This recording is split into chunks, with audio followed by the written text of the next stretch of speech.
Est-ce que vous savez comment fonctionne exactement ChatGPT ? Dans cette vidéo, on plonge dans les coulisses de cette IA pour comprendre comment elle répond à nos requêtes avec autant de précision. Pour rappel, ChatGPT a été lancé le 30 novembre 2022. Il a atteint 100 millions d'utilisateurs actifs mensuels en seulement 2 mois. C'est l'application qui connaît la croissance la plus rapide de l'histoire. Alors, comment fonctionne ChatGPT ? Le cœur de ChatGPT est un LLM, ou large modèle de langage en français. Le LLM actuel pour ChatGPT est GPT 3.5. ChatGPT pourrait également utiliser le dernier modèle GPT-4, mais OpenAI n'a livré aucune information précise sur ce modèle. Qu'est-ce qu'un grand modèle de langage ? Un LLM est un type de modèle basé sur un réseau neuronal qui est entraîné sur d'énormes quantités de données textuelles pour comprendre et générer un langage humain. Le modèle utilise les données d'entraînement pour apprendre les modèles statistiques et les relations entre les mots dans la langue. Puis, il utilise ces connaissances pour prédire les mots suivants, un mot à la fois.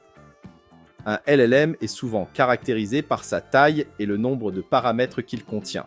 Le modèle de GPT 3,5 comporte 175 milliards de paramètres répartis sur 96 couches du réseau neuronal, ce qui en fait l'un des plus grands modèles d'apprentissage profond jamais créés.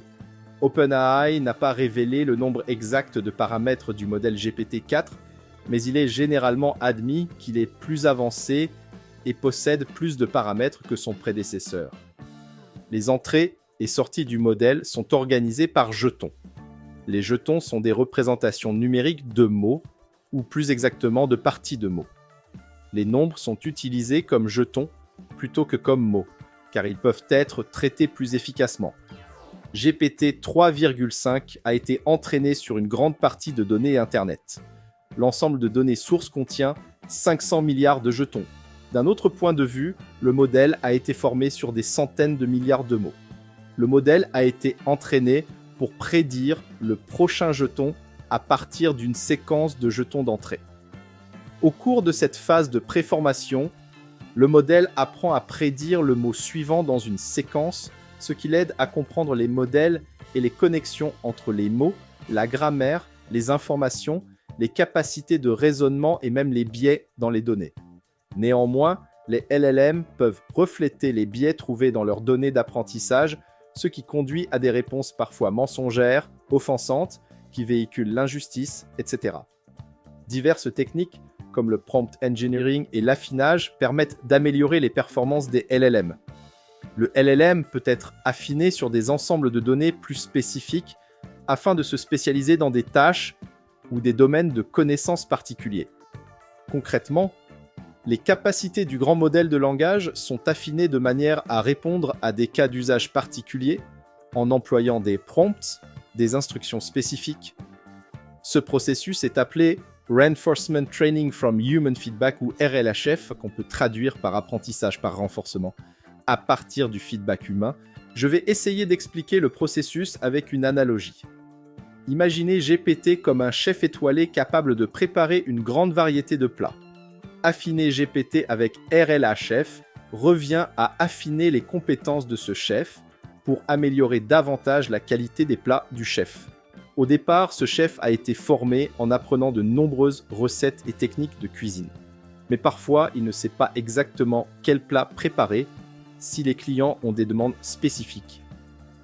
Pour l'aider, on recueille des avis de vraies personnes et on crée un nouvel ensemble de données avec ça. La première étape consiste à créer des données de comparaison. On demande au chef de préparer plusieurs plats pour une demande particulière, puis les gens goûtent et classent ces plats selon leur saveur et leur présentation. Cela permet au chef de comprendre quel type de plat préfèrent les clients. Ensuite, le chef utilise ces avis pour créer un modèle de récompense qui agit comme un guide pour comprendre les préférences des clients. Plus la note est élevée, meilleur est le plat. Après cela, le chef s'entraîne avec une technique appelée PPO ou Proximal Policy Optimization.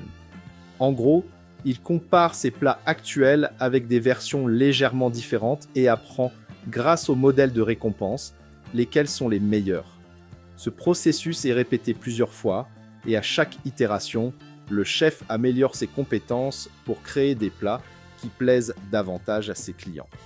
De la même manière, GPT est affiné avec RLHF en recueillant les retours des utilisateurs, en construisant un modèle de récompense basé sur leurs préférences, puis en améliorant ses réponses grâce à la technique PPO. Cela permet à GPT de produire des réponses plus pertinentes et mieux adaptées aux demandes des utilisateurs.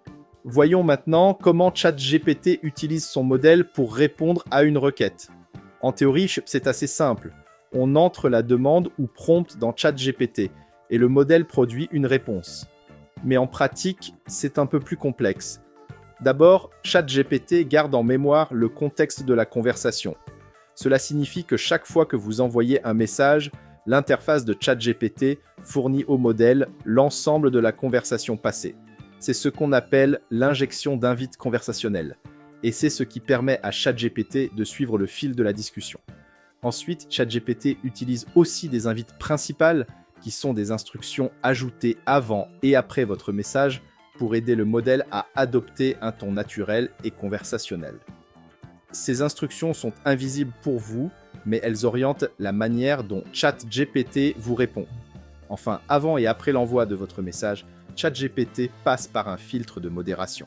Ce système sert à détecter et bloquer les contenus potentiellement dangereux. Ainsi, le fonctionnement de ChatGPT repose sur plusieurs couches de technologie et de précautions pour offrir une expérience fluide et sûre. Et en coulisses, le modèle évolue constamment pour améliorer et étendre ses capacités. Voilà, j'espère que cette vidéo vous aura aidé à mieux comprendre le fonctionnement de GPT et si vous l'avez aimé, laissez-nous un pouce bleu. N'hésitez pas non plus à vous abonner à la chaîne pour suivre avec nous l'évolution fulgurante de l'IA. À bientôt.